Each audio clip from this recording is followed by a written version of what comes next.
자신의 성경으로 다 찾으시고 우리 함께 1절부터 8절까지를 읽도록 하겠습니다. 구약 성경 593쪽입니다.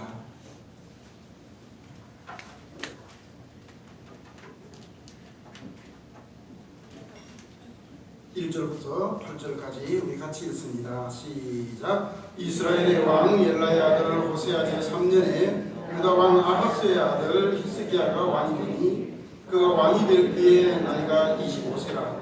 예루살렘에서 29년간 다스리니라. 그의 어머니 이름은 아비요 스가랴의 딸이더라. 히스기야가 그의 조상 다윗의 모든 행위와 같이 여호와께서 보시기에 정직하게 행하여 그가 여러 산당들을 제거하며 주상을 깨뜨리며 아세라 목상을 찍으며 모세가 만들었던 노뱀을 이스라엘 자손이 이때까지 향하여 분향함으로 그것을 부수고 느부스다니라 일컬었더라. 히스기야가 이스라엘 하나님 여호와를 의지하였는데 그의 전후 유다 여러 왕 중에 등한 자가 없었으니 곧 그가 여호와께 연합하여 그에게서 떠나지 아니하고 여호와께서 모세에게 명령하신 계명을 지켰더라. 여호와께서 그와 함께하심에 그가 어디로 가든지 형통하였더라. 저가 아스바를 배반하고 숨기지 아니하였고 그가 블레셋 사람들을 쳐서 가사와 그 사방에 이르고 망대에서부터 견고한성까지 이르렀더라. 아멘. 오늘 본문 이 말씀으로 그러한 자가 없었더라. 그러한 자가 없었더라 하는 제목으로 주의 말씀을 전가할 때에 은혜의 시간이 되시기를 바랍니다. 우리가 오늘 읽은 말씀 가운데 5절 끝부분에 보면 5절 끝부분에 이렇게 되어 있습니다. 유다 여러 왕 중에 그러한 자가 없었으니. 유다 여러 왕 중에 지금 13명째 왕입니다. 히스기야가 13번째 왕입니다. 그런데 유다의 여러 왕 중에 그러한 자가, 히스기야와 같은 자가 없었다, 이렇게 기록하고 있습니다. 유다 13번째 왕인 히스기야는 제2의 다윗 왕이라고 불릴 정도로 성군이었습니다. 하나님 앞에서 인정을 받았던 왕이고 사람들 백성들에게도 인정을 받았던 왕입니다. 실로 다윗 왕 이후에 300년이 지나고 난 다음에 히스기야와 같은 성군이 통치를 하고 남유다를 다스리게 되었던 것입니다. 우리나라 속담에 윗물이 맑아야 아랫물이 맑지라는 말이 있습니다. 윗물이 맑아야 아랫물이 맑고 윗물이 흐리면 아랫물도 흐리고, 이런 염세적인 숙명론적인 그런 속담이라고 할 수가 있죠. 그런데 히스기야는 이 속담이 어울리지 않는 사람이었어요. 윗물은 더러워도 아랫물은 맑았다, 이렇게 말할 수 있어요. 1절 말씀에 보면 아버지 이름이 아하스죠. 아하스는 하나님께 버림받았습니다. 아하스는 하나님께 징계, 채찍, 책망, 심판을 받았던 왕이고 그 조상들도 하나님을 잘 섬기지 않았습니다. 그런데 윗물은 흐렸습니다. 그럼에도 불구하고 아랫물은 맑았다, 이렇게 표현할 수 있어요. 요즘 옛날에 쓰던 속담들이 잘 안 맞는 경우도 들어 많이 있지요. 등잔불은 밑은 어둡다 그러는데 형광등 밑은 밝고요. 그렇죠. 그다음 배워서 남주나 하는 말 많이 했는데 여러분들 많이 들으면서 잘았죠. 배워서 남주라 그러는데 요새는 배워서 남주자, 배워서 남주자. 그렇죠. 배워서 남주는 사회가 희망 있는 사회지, 배워서 남주나 하는 그런 식으로 나가는 사회는 별 희망이 없습니다. 히스기야는 그랬어요.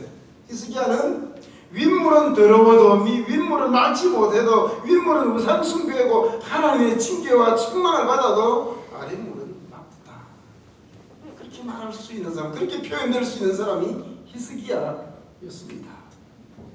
오늘 읽은 말씀을 다시 한 번 더 볼까요?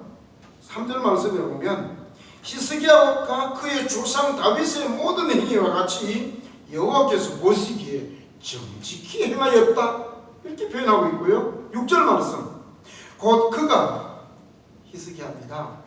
유다 13번째 왕인 히스기야가 여호와께 연합하여 그에게 떠나지 아니하고 하나님께 떠나지 아니하고 여호와께서 모세에게 명령하신 계명을 지켰더라. 7절, 여호와께서 그와 함께 하시매 여호와께서 유다 13번째 왕 히스기야와 함께 하시매 그가 어디로 가든지 형통하였더라. 저는 이 말씀 보면서 오늘 예배 자리에 나오는데 하나님의 집교회 모든 믿음의 원속들이 어디로 가든지 무엇하든지 여호와 하나님께서 형통케 하시는 복을 누리시기를 주의 이름으로 축복합니다.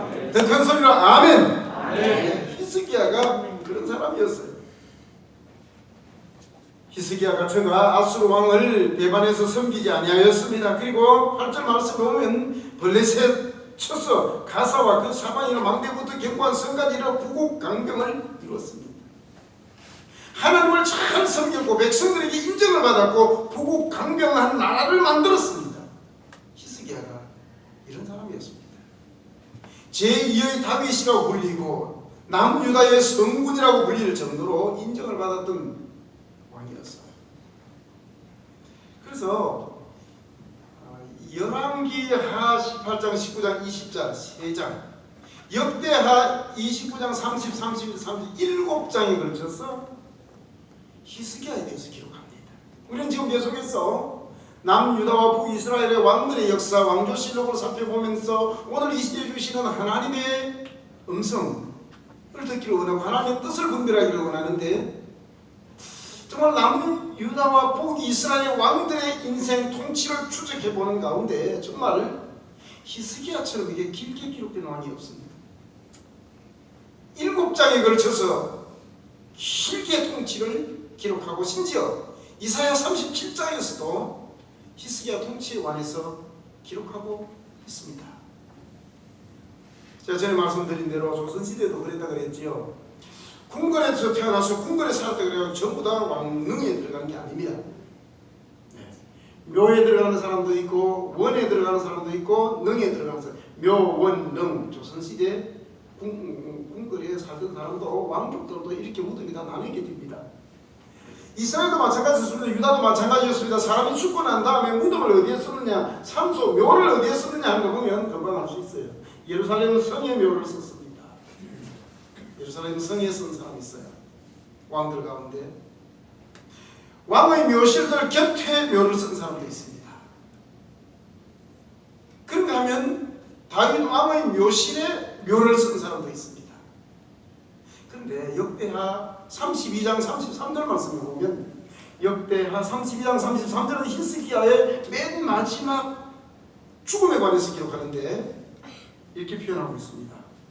히스기야가 그의 조상들과 함께 누움에 온 유다와 예루살렘 주민이 그를 다윗 자손의 묘실 중 높은 곳에 장사하여 그의 죽음에 그에게 경의를 표하였더라. 다윗 왕들의 묘실 가운데서 가장 높은 곳에 묘를 썼더라. 그게 히스기야였습니다. 하나님께서 그렇게 인정하셨고 유다 백성들이 또한 그렇게 인정했어. 왕실 무덤 가운데서도 가장 높은 곳에 역대하 32장 33절 그 인생을 그렇게 평가하고 있습니다. 오늘 우리가 읽은 말씀을 좀 더 보겠습니다. 4절입니다. 열왕기하와 역대하에 기록하고 있는데, 역대하는 주로 신앙의 내용에 관해서 기록하는데 열왕기하 18장 4절 말씀은 외형적인 형식에 관해서 주로 기록을 하고 있습니다. 여러분, 우리가 신앙생활 할 때 내용이 중요하지 형식이 아닙니다. 형식은 내용을 담는 그릇이기 때문에 대단히 중요할 수 있습니다. 자, 어떻게 하는가? 4절, 그가 여러 산당들을 제거하며, 역대 왕들이 12명이 있었습니다마는 남유다 왕들이 산당을 제거하지 못했습니다. 산당은 민간 신앙이었습니다. 하나님을 섬긴다고 하면서 예루살렘 성전을 그들이 출입하면서도 산당을 없애지 못했습니다. 여러분, 조선시대가 억부로 성류 정책을 폈죠. 물론 나중에는 승리학입니다만은 시락으로 기록이 됐습니다만은 조선시대는 불교를 억압했습니다. 억불 숭유 정책을 폈어요. 그런데도 불구하고 민간 신앙을 어찌할 수가 없었어요. 불교가 여전히 있었고요, 왕실 원찰들이 있었고요, 그 다음에 상신각, 칠성각 다 있었습니다. 민간 신앙이기 때문에 이것을 없애야 한다는 것이 얼마나 어려운가 하는 것을 우리 조선 역사를 통해서도 볼 수 있는데, 이건 유다에서도 마찬가지였습니다. 하나님을 섬기고 예루살렘 성전에서 그들이 예배한다고 말하면서도 산당을 없애지 못했는데, 히스기야가 4절 말씀에 보니까 그가 여러 산당들을 제거하며 주상은 깨뜨리며 아세라 목상은 찍으며 모세가 만들어둔 녹뱀을 이스라엘 자손의 이때까지 향하여 분양함으로 그것을 부수어버렸습니다. 이런 모세가 광야에서 이스라엘 백성들이 인도할 때에 그들이 불순종함으로 말미암아 하나님께서 불뱀을 보내셨습니다. 그 불뱀을 보냄으로 말미암아 그들이 물려서 죽어가고 있을 때에 모세가 하나님께 기도합니다. 하나님, 간절히 기도했을 때 하나님께서 말씀하셨어요. 구리뱀, 노뱀을 만들어서 장대 위에 높이 달라.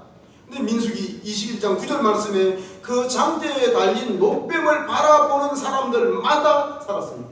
누가 살았습니까? 노뱀을 바라보는 자마다 살았습니다. 십자가에 달리신 예수 그리스도를 바라보는 자마다 구원받는 것처럼 그들에게 구원이, 치료가, 힐링이 일어났습니다. 그러고 나니까 이스라엘 백성들이 그 노뱀, 구리뱀은 대단하다 그러면서 이때까지 이런 광야 시대를 지나서 여호수아의 가나안 정복 시대를 지나서 통일 왕국 시대를 지나서 지금 분열 왕국 시대 수백 년의 세월이 흘렀습니다. 그럼에도 불구하고 그들이 4절 말씀 그 부분을 보니까 모세가 만들었던 노뱀을 이스라엘 자손이 이때까지 히스기야 시대까지 향하여 분양하고 제사를 지내고 그것을 숭배함으로 그것을 부수고 너부스단이라고 했습니다. 여러분 거기 성경 보시면 너부스단 앞에 숫자가 있습니다. 몇 번이죠? 1번. 그리고 풋노트 아래 보면 난하주에 1번 놋조각이라고 되어 있습니다. 놋조각이 뭔가 하면 너부스단이에요. 이스라엘 말로.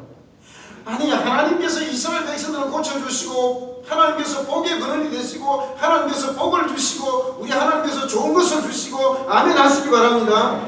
아멘 한 사람 복 받을 줄로 믿습니다. 지금 말고 앞에 한 사람도 복 받습니다. 아멘도 타이밍이 있어요. 근데 하나님께서 복을 주시고 치료해 주셨어요. 근데 치료해 주신, 고쳐주신 하나님을 바라보지 아니하고 하나님께 주목하지 아니하고 그 도구였던 불뱀을 주목했던 겁니다. 그 노뱀을 주목했던 것입니다. 우리가 신앙생활하면서 이런 일이 왕왕 있지요. 하나님께서 내게 복을 주시고 하나님께서 되게 하시고 하나님께서 문제를 해결해 주셨는데 불구하고 그 하나님 바라보지 아니하고 그 도구로 사용되었던 사람이나 상황이나 그런 것들을 바라볼 때가 종종 있지 않습니까? 이것은 우상이다. 이건 단순히 놋조각에 불과한 거다 그러면서 히스기야가 부수어버렸습니다. 다른 왕들은 그거 부수면 큰일 날까 봐가지고 그거 부수면 벌 받을까 봐가지고 그거 부수면 안 되는 줄 알고 실제로 저는 전에 심화된 교회에서 복음 전해가지고 예수 믿고 교회 출석하고 구원받았는데도 불구하고 제게 부탁을 하는 목사님 우리 집에 오셔서 신주단지 그것 좀 처리해 주세요. 아니 예수 믿고 구원 받았는데도 불구하고 그거 하면 그거까지는 그러세요. 가가지고 예 제가 이런 거 전문입니다. 그리고 막 신주단지 쌀 전부 다 버려버리고 그냥 전부 다 쓰레기통에 다 집어넣어버리고 그러겠습니다. 목사님 아무 일도 없겠죠? 예, 지금까지는 아무 일도 없습니다. 너스단이라고 불려지는 그 노뱀, 구리뱀 그거 없애면 화를 당할 것 같고 그거 없애면 안 될 것 같고 그래가지고 지금 수백 년이 지나고 난 다음에 히스기야 때까지 아직까지 거기에 제사하고 분양하고 있었는데 그거 다 우상을 타파했습니다. 이건 이제 형식적인 거라고 할 수 있겠죠. 그러나 역대하에 보면 내용에 관해서 좀 더 말합니다. 성전이 쇠락하고 성전이 창고처럼 거미줄을 치고 있고 이런 것을 히스기야가 바라보고 난 다음에 제사장과 레위인들을 세웠습니다. 그래서 성전을 전부 다 보수했습니다. 그러고 난 다음에 예배를 회복했습니다. 히스기야 통치, 히스기야 개혁의 출발점은 예배의 회복이었습니다. 우리가 어려움을 당하고 우리가 이러고 저러고 있을 때 다른 것 아니고 예배가 회복되는 것으로부터 출발할 수 있기를 바랍니다. 예배가 회복되어졌습니다. 그리고 성전을 수리할 돈이 없어서 그동안에 왕들이 못했습니다. 왕궁에 내탐고가 텅텅 비어 있었습니다. 세금도 문제였고 하나님 앞에 헌금 드리지 아니함으로 말미암아 성전에 그런 어려움이 있었습니다. 여러분 우리가 신앙생활 할 때 헌금 생활은 대단히 중요한 것입니다. 신앙 없이 헌금 생활을 제대로 할 수가 없습니다. 여러분 11조 생활을 하고요. 하나님 앞에 예물을 드리는 거 이거 그냥 되는 게 아닙니다. 그래서 우리 교회는 그래도 코로나19 사태로 코비드-19 사태로 우리가 전체가 다 모이고 이렇게 못하더라도 헌금 생활에 그렇게 큰 어려움이 없습니다. 그러면서 제가 이렇게 볼 때마다 온라인으로 헌금을 보내고 하는 것을 바라보면서 믿음의 사람들, 하나님 앞에 믿음의 사람들이구나 그런 생각들을 해봅니다.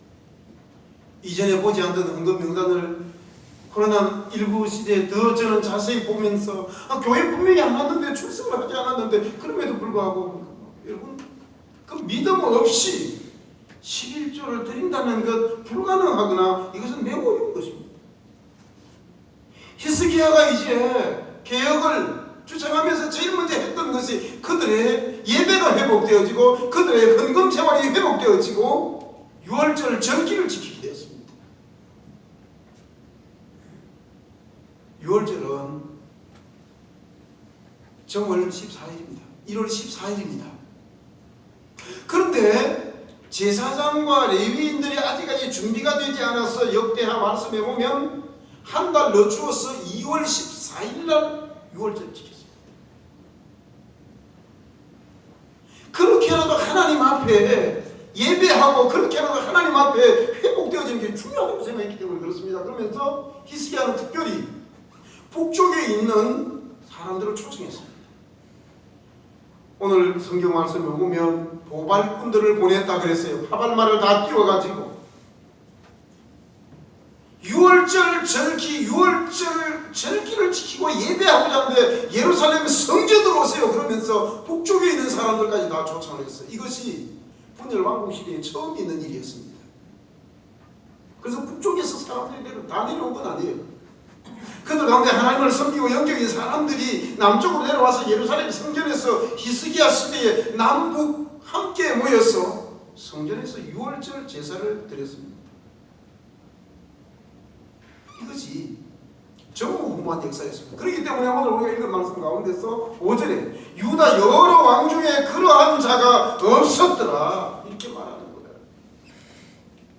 유다의 왕들이 그렇게 많았지만 하나님의 인정을 받고 백성들의 인정을 받는 그러한 자가 없었더라. 우리 하나님 일심교회 믿음의 원수들이 정말 믿음 생활 잘함으로 말미암아 그러한 자가 세상에 없었더라. 하나님 일심교회 성도들이 믿음의 사람들이었더라. 이런 인정받기를 주의 이름으로 축복합니다. 그러한 자가 없었더라. 왕의 자리만 차지하고 왕궁에만 앉아있다가 떠난 왕들이 얼마나 많았습니까? 교회에 나온다 그러고 예수 믿는다 그러고 그러면서 미국에 쓰는 표현 가운데서 처치고라는 말도 있고요. 이 예배당 의자를 퓨라 그러는데요. PEW 퓨라 그러는 퓨워머. 우리말로 하면 예배당 의자를 데우는 사람. 그 정도의 신앙생활이 되어서 되겠습니까? 예수 그리스도를 구주로 영접하고 난 다음에 그러한 자가 없었더라. 하나님 앞에 인정받을 수 있는 이런 사람이 되어야 되지 않겠습니까? 근데 히스기야는 유월절 절기를 회복함으로 시작했습니다. 성전을 고치고요. 헌금 생활을 회복하고 예배 생활을 회복하고 그러면서 절기를 회복했는데 유월절은 어떤 절기입니까? 이집트에서 여러분 성경을 읽다가 이집트라는 말이 애굽이라는 말이 나오면 전부 다 세상이라는 말로 치환해도 틀림이 없습니다.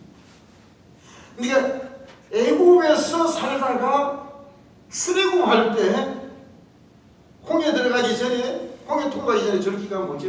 그 유월절이거든요. 우리 식으로 말하면 세상으로부터 불러냄을 받은 그 순간 우리가 구원받은 순간 우리가 하나님의 자녀가 된 순간 더 구체적으로 우리가 세례받은 순간 그 감격으로 히스기야는 유다 백성들에게 돌아가자고 권면했던 것입니다. 그래서 유월절 절기를 지켰던 거예요. 한 달이나 지났음에도 불구하고 이 절기는 반드시 틀림없이 꼭 지켜야 한다. 그래서 유월절 2월 14일 지키게 된 것입니다. 자, 유다의 13번째 왕 히스기야는 이렇게 믿음의 사람이었습니다. 하나님께 인정받고 정말 세상에서 인정받고 괜찮은 왕이었습니다. 유다 여러 왕 중에 그러한 자가 없었더라. 그리고 그가 잘 살다가 통치하다가 왕으로 있다가 오늘 말씀에 오면 1절 말씀에 이스라엘의 왕 엘라의 아들 호세아가 북쪽의 왕이죠. 그 3년에 유다가 이제 왕이 바뀌게 되는데 히스기야 왕이 됐어요. 그때 나이가 몇 살이었습니까? 25이었습니다. 25세. 그리고 예루살렘에서 통치한 기간이 얼마죠? 29년. 근데 아하스 때 섭정을 한 8년 정도 했습니다. 그러니까 약 37년. 자기 이름으로 통치한 기간만 해도 29년 동안 그렇게 살다가 죽어서 앞에 소개해드렸던 역대하 32장 33절처럼 죽어서 왕의 묘실 높은 곳에 장사 지냈더라. 끝. 비엔. 이렇게 해피엔딩으로 끝나면 얼마나 좋겠습니까? 그런데 그러지 않습니다. 13절 보십시오. 18장 13절 보면 히스기야 왕 제14년에 14년 동안은 괜찮았어요. 근데 히스기야 왕 제14년에 압수로 왕이 히스기야를 위협합니다. 히스기야에게 선전포고를 합니다. 그래서 사신을 보냅니다. 윗못 수도가 곧 세탁자의 밭 큰 길에서 이스라엘 사람들이 다 알아들을 수 있을 정도로 이스라엘 말로 와서 막 하는 거예요. 하나님이 너희들을 구원해 줄 줄 아느냐? 이집트가 너희들을 구원할 줄 아느냐? 히스기야가 너희들을 보호해 주지 못한다. 너희들은 대소변을 너희들이 스스로 먹게 될 것이고 나라는 망하게 될 것이다. 막 이런 얘기들을 하니까 이걸 이스라엘 말로 하는 거예요. 이스라엘 백성들이 다 알아듣도록 심리전이죠. 그래서 좀 아람말로 제발 하십시오. 우리가 아람말을 아니까 아람말로 좀 하세요. 히브리 말로 이스라엘 말로 좀 하지 마세요. 그래도 소용없습니다. 그렇게 하자. 14절 보세요. 내가 잘 할 테니까 조공을 바치겠습니다. 은 300달란트와 금 30달란트 바치겠습니다. 그렇게 하기 위해서 15절에 히스기야가 이에 여호와의 성전에 있는 것, 왕궁 곳간에 있는 것 그거 다 갖다 줬습니다. 심지어 16절 보면 성전에 있는 문 그리고 기둥에 있는 거 금을 다 도구멘트가 다 벗겨서 그것을 가지고 갖다 바쳤습니다. 이 정도 하면 문제가 해결되어야 되지 않겠습니까? 문제가 해결되지 않습니다. 그리고 17절부터 보면은 압술과 그 당시에 가장 강대국이었는데 히스기야를 공격하고 남유다를 없애버리겠다고 계속해서 공격합니다. 여러분 믿음으로 사는 사람, 신앙으로 사는 사람에게 위기가 없어야죠. 고난이 없어야죠. 그런데 히스기야에게 고난이 찾아왔습니다. 환난과 역경이 히스기야 앞에 펼쳐지고 있었습니다. 정체전명의 위기의 순간이 히스기야에게 다가왔습니다. 우리가 믿음 생활 잘하고 우리가 신앙생활 잘하고 하나님 앞에서 예배생활 잘하고 그래서 아무런 어려움이 없고 아무런 어려움 없고 꽃가루를 뿌려놓은 탄탄대로를 걸어가고 인생을 마치면 얼마나 좋겠어요. 저는 우리 일신교회 성도들이 그렇게 인생을 좀 마쳤으면 참 좋겠다 싶은 생각이 있습니다. 그러나 믿음 생활 잘하는 하나님의 말씀대로 사는 히스기야에게도 고난이 찾아왔습니다. 어려움이 찾아왔습니다. 전쟁으로 지금 죽이려고 하고 있습니다. 그런데 히스기야가 무엇을 했는가? 히스기야가 어떻게 대처했는가? 이것은 오늘 이 시대를 살아가는 우리들에게 고난을 당하는 우리들에게 위기에 대처하는 비결이 무엇인가를 알려주고 있습니다. 위기에 대처하는 비결 첫 번째 36절 위기에 고난에 환난에 대처하는 첫 번째 비결은 두려워 말고 침묵하라 하는 것입니다. 두려워 말고 침묵하라. 히스기야 왕은 아수르의 사신들이 와서 자신을 모욕하고 유다 백성을 위협하자 말대꾸를 하지 않았습니다. 위기의 순간에 말을 많이 하지 않는 무시하는 전략인 것이지요. 우리는 위기의 순간에 환난과 고난이 다가오면 말을 하다가 그 말에 책 잡히는 경우가 들어 있습니다. 이럴 때는 무시하는 것도 좋은 방법입니다. 세상의 모든 유혹과 위기 앞에 반드시 우리가 말을 해야만 하는 것은 아닙니다. 신앙적인 위기가 다가오면 누구나 두려움을 느낄 수 있지만 히스기야는 36절 말씀에 뭐라고 말합니까? 18장 36절 말씀에 그러나 백성이 잠잠하고 한마디도 그에게 대답하지 아니하니, 백성이 대답하지 않았으면 침묵했습니다. 이는 왕이 명령하여 대답하지 말라 하였습니다. 대답하지 말라. 두려워하지 말고 침묵하라. 히스기야가 위기에 대처하는 비결을 첫 번째 했습니다. 우리는 위기가 다가오고 고난이 다가오고 어려움이 다가오고 환난이 내 앞길을 가로막을 때 이런 말 저런 말 자꾸 내뱉는데 그 내뱉은 말이 우리에게 올무가 될 때가 얼마나 많은지 모릅니다. 위기의 순간에 침묵하십시오. 그러나 두려워하지 마십시오. 두려워하지 않고 침묵할 때 위에 계신 하나님께 집중할 수가 있는 것입니다. 위기에 대처하는 두 번째 비결 19장 2절이에요. 영적인 네트워크를 활용하라.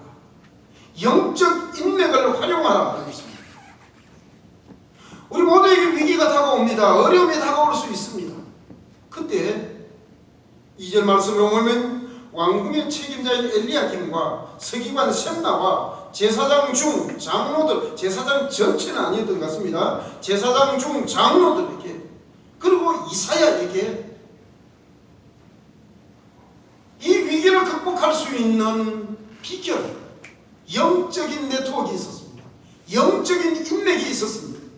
히스기야는 왕입니다. 히스기야에게 자존심이 있습니다. 왕으로서의 채통, 체면이 있습니다. 그런데 엘리야김 부릅니다. 셈나 보고 오라 그럽니다. 제사장 중에 장로들 오라 그럽니다. 그리고 이사야에게 조언을 구합니다. 여러분, 우리가 어려운 순간, 위기의 순간을 맞이할 때 전체 전명에 압수로가 쳐들어오는, 공격에 들어오는 이런 순간에 선전포고를 받는 이러한 순간에 영적인 인맥 활용했던 것입니다.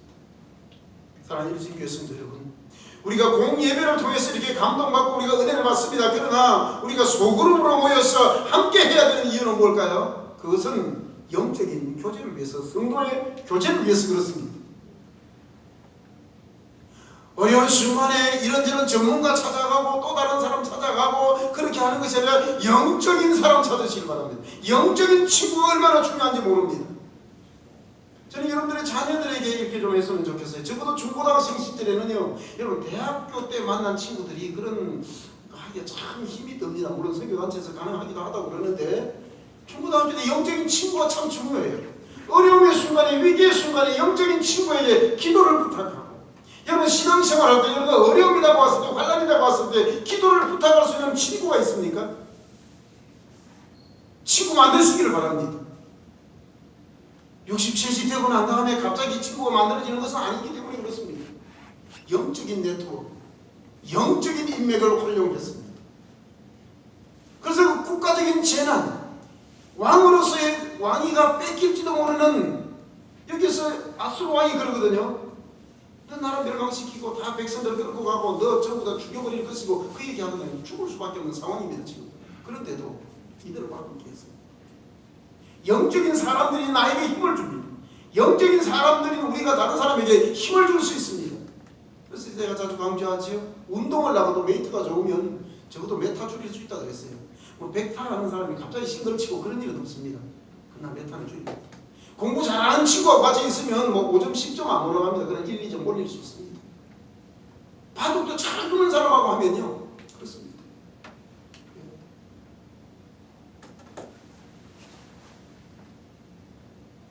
달리기 잘하는 사람과 같이 달리기 하면 1, 2초 그렇게 막 100m에서 그렇게 하지만 0.1초, 2초라도 당길 수 있습니다.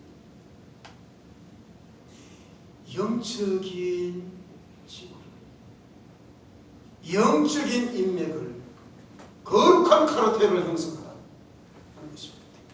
히스기야는 그것을 통해서 문제를 해결해 갔던 것입니다. 세 번째,